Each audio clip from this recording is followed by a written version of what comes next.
గమ్మునుండాడు, ఓర్పుగా ఉండాడు.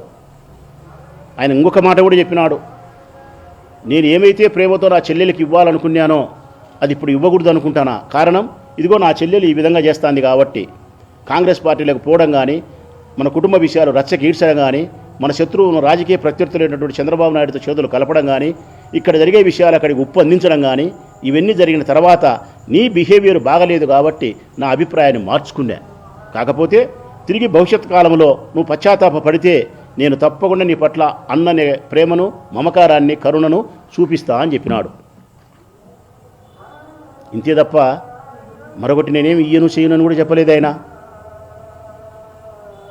మరి ఇట్ట సందర్భాలలో ప్రతిసారి మీరు జగన్మోహన్ రెడ్డికి వ్యతిరేకంగా ప్రకటనలు చేస్తే తప్పు కాదమ్మా. నాలాంటి వ్యక్తులు జగన్మోహన్ రెడ్డి గారు ప్రేమించే నాలాంటి వ్యక్తులు అందరూ కూడా ఇంత బయటకు వచ్చి మేము మాట్లాడుతున్నామంటే గన కారణం మా సహనం చచ్చిపోయింది.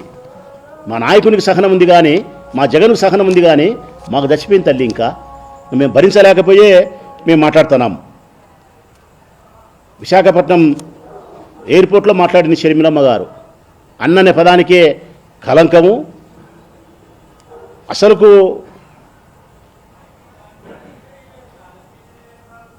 ఇలాంటి అన్న ఉంటే శత్రువులు కూడా అవసరం లేదంట. జగన్ లాంటి అన్న ఉంటే శత్రువులు కూడా అవసరం లేదంట.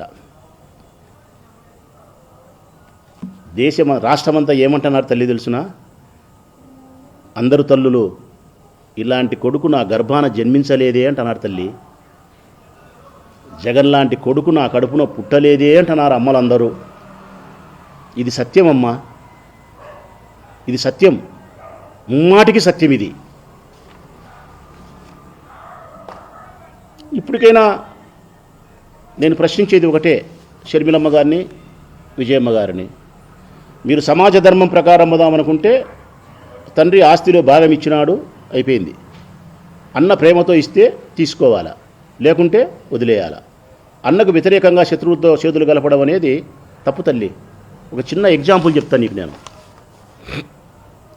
నా చిన్నమ్మ కూతురు ఉంది. మా చిన్నమ్మ కూతురు, మా అమ్మ చెల్లెలు కూతురు. మేము చాలా అన్యోన్యంగా ప్రేమగా ఉంటాం. ఒక తల్లికి పుట్టిన బిడ్డలాగే ఉంటాం మేము, మా చెల్లెళ్ళము.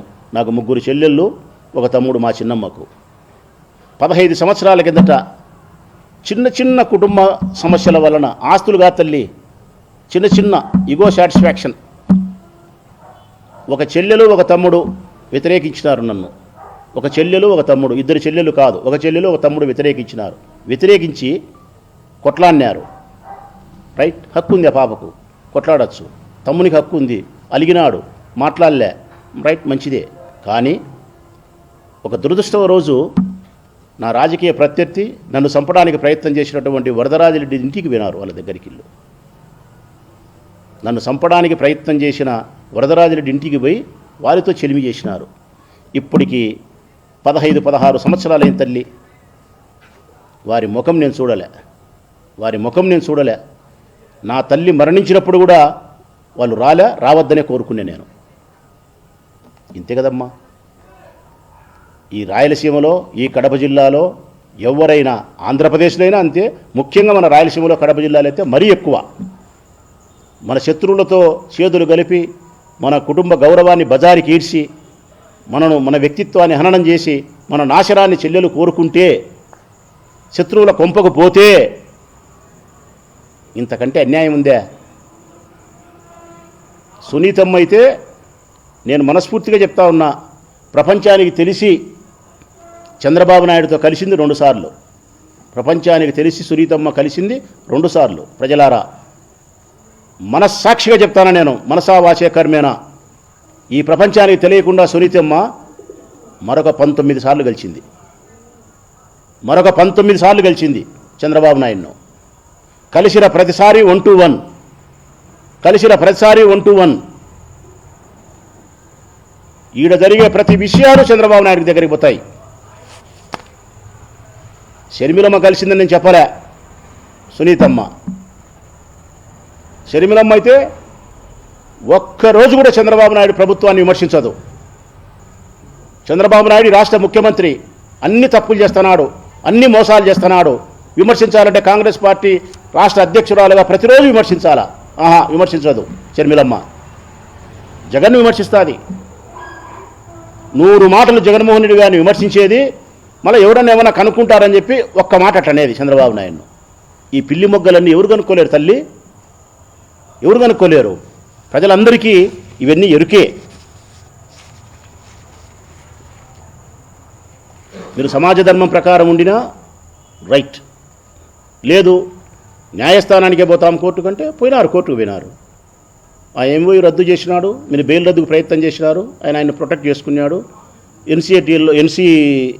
ఎన్సీఎల్టీలో ఆయన గెలిచినాడు, నేషనల్ కంపెనీ ట్రిబ్యునల్ లాలో ఆయన గెలిచినాడు. మీరు మళ్ళీ చెన్నై పైకోర్టులో వేసినారు, రైట్.